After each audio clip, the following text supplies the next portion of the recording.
I'm Sean Maher, Maher Olfactive and Chatillon Luxe. I'm finally back again. I know I promised to be doing more of these videos, but life got a little bit crazy. But you know, I'm here. And once again, I'll say that I plan on doing more of these videos more often. But you know, if you don't trust me, I totally get that. I've not made myself a trustworthy person in that regard, I guess, lately. But I want to talk about my new perfume for Maher Olfactive. It's called Treachery, and it's a perfume I made that I finished up this spring a little bit before I almost was about to launch Maher Olfactive. When I created it, I was thinking, this would be perfect for maybe like a fall or cold weather launch, something where we stay in, want to be cozy. But then the pandemic hit, and once we all started suffering from I mean, not suffering, because that's a terrible word to use in the light of actual suffering, but people who were stuck at home, people who, were kind of forced to, find a new routine, find new comforts, find some, new ways to entertain yourself.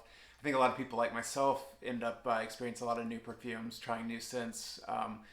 Just you have a chance to wear something you're not sure about because you're only wearing it for yourself. So might as well go crazy with it. But so I've been trying a lot of new samples, trying a lot of new things. But I thought for something that's cozy, something that's comforting, something that might be traditionally a fall or winter scent, Treachery would be good for now in the time whenever we could need it. We could use a little comfort. We could use something kind of nice and warm and feels like a big hug. So to start off, Treachery, the reason the name came from was I was originally going to call it "This Is Not a Pipe" because it has a pipe tobacco accord based around Tobacco Absolute.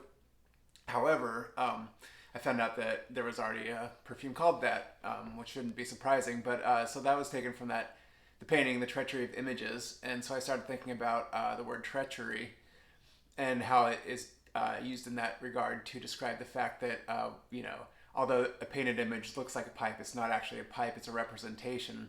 And when I make a perfume, especially for items like pipe tobacco or cocoa or vanilla or spices, things that you would smell in your everyday life, things that feel kind of commonplace, and then you put them in a perfume, and it's not really that thing, it's a representation of something that's already familiar. So, but then I also started thinking about the things that are in there. There's the pipe tobacco, there's a whiskey accord, there's vanilla and cocoa, and things that you love, things that bring you great pleasure are kind of the things that might hurt you, might, and if overindulged in, bring you, bad health, maybe shorten your lifespan. However, the extra time you might get on this earth, if you don't enjoy any sort of, hedonistic pleasure, you'll live longer, but will it have been worth it? Would you maybe live a little bit shorter of a life and really experience more? It's a tough trade-off, but that is kind of the thing, the treachery of the things that bring you pleasure are also the things that will also maybe shorten your life or could bring you harm if you overindulge in them. But that's kind of how the name came about. What the scent is, it's a perfume that's it's based in Tobacco Absolute. There's also some vanilla. I use a vanilla Absolute fortified with ethyl vanilla and to kind of give it a little bit of sweetness to compete with that really thick pipe tobacco, or the Tobacco Absolute.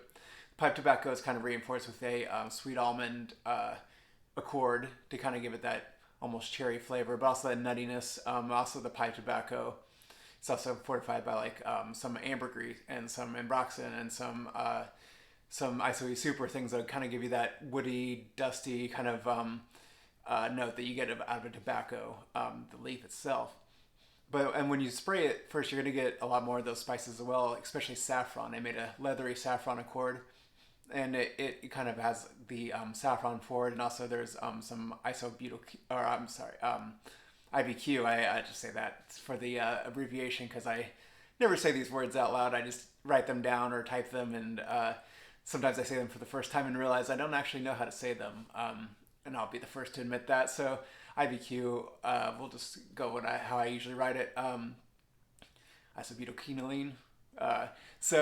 Anyways, you get that leathery accord out the beginning there, and you're also going to get some of that then it kind of starts to evolve. You get that So vanilla absolute, it's kind of boozy as it is, and then the whiskey accord is built by taking that. Then I add on some a big amount of oak wood extract, so like a barrel aged in oak kind of feel to it. I use guaiacol, which is kind of like a boozy note on itself as well, and it's kind of adds that gourmand flavor. I do make I use the cocoa with some cocoa absolute, some oh, cocoa aldehyde, then this material chocolate band, which is more creamy and rich. But I try, it's more of a powdery cocoa, so it kind of blends in there. And the vanilla kind of takes the lead on the that sweetness, but it kind of blends well with the pipe tobacco and that sweet almond accord. So the saffron and the spices at the beginning offer a nice counterpoint to that, especially in addition to that saffron accord I mentioned. That's a spice like a cool cardamom, a little bit of pepper, some like clove type things to kind of give that add to that richness, add some spiciness, add some texture to it. They're not in a big dose, but it's just there to add some texture, add some air, not let it become this thick syrupy type scent. I also went in there and added some berries as well, including this accord I have called apricot berry in my own. I use it in Lamplight Penance. It's got apricot, it's got peach, but it's mostly berry. So I love a good word smush, so apricot berry it was. I use that just a little bit as well, not a lot, just enough to give it more, push the sweetness to more of a that purple. Just what it feels like a purple kind of note, like that berry, the plum, not a plum smell, but kind of that apricot, more of that fruit skin. But just again, it's not a big note. It's in there just a little bit there to add some, try to bring down, add some liveliness to that sweetness to the, so you get that big freshness kind of underneath what is a big, heavy, sweet, thick note to it. So you kind of get some more of the contrast there. What I think the thing is with this scent is that it's not going to be a typical gourmand scent like you would get from a lot of different things. You're going to get more of like a more rich, refined, spicy scent that also has some gourmand leanings. But I mean, I wouldn't expect you to want to eat this. It's just a big amalgamation of things that I find comforting, and I think a lot of people find these scents comforting. And I mean, sometimes as much as I enjoy something that's out there and something that's different, something that really makes me, like experience something I've never felt before. Sometimes what my favorite thing to do with perfumes is take something that and you've smelled a million times, something, things that are comforting, but then you kind of get arranged in a way. Sometimes they get juxtaposed in a way that makes you, kind of makes you see it with fresh eyes, wakes you up, and kind of makes you say, experience it in a whole new light. It feels familiar, but it also feels new at the same time. It's this, and I like taking juxtapositions and contrasts and doing that. So as it develops, you're gonna definitely get more of that sweetness as it and the spice starts to fade off a little bit.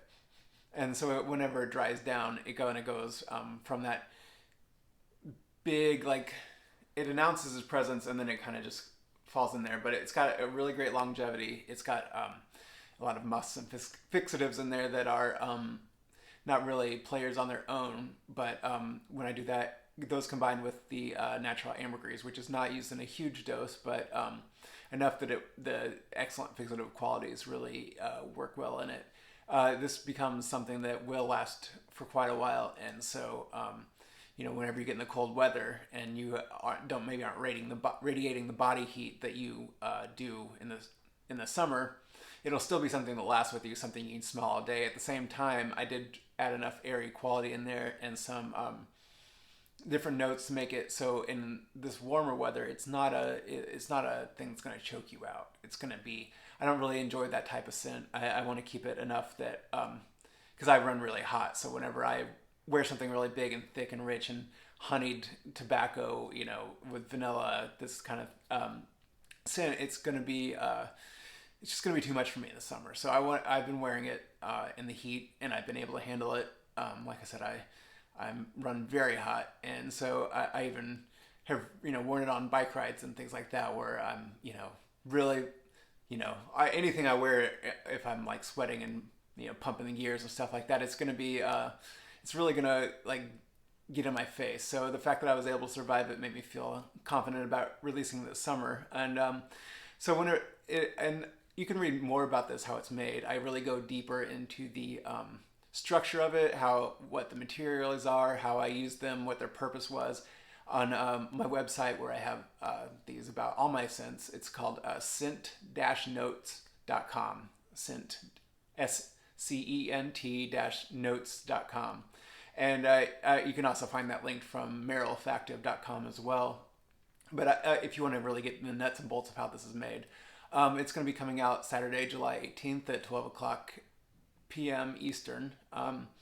And I already have it in my discovery set for Maher Olfactive. If you want the individual samples, you can go to American-perfumer.com. American Perfumer has single samples of all Maher Olfactive, individual samples, I should say, of all Maher Olfactive scents, plus individual samples of a lot of really great American perfumers with the same kind of ethos that I feel like I display, in something that I think is really becoming a trend amongst independent American perfumers that I think is really exciting. So check that out.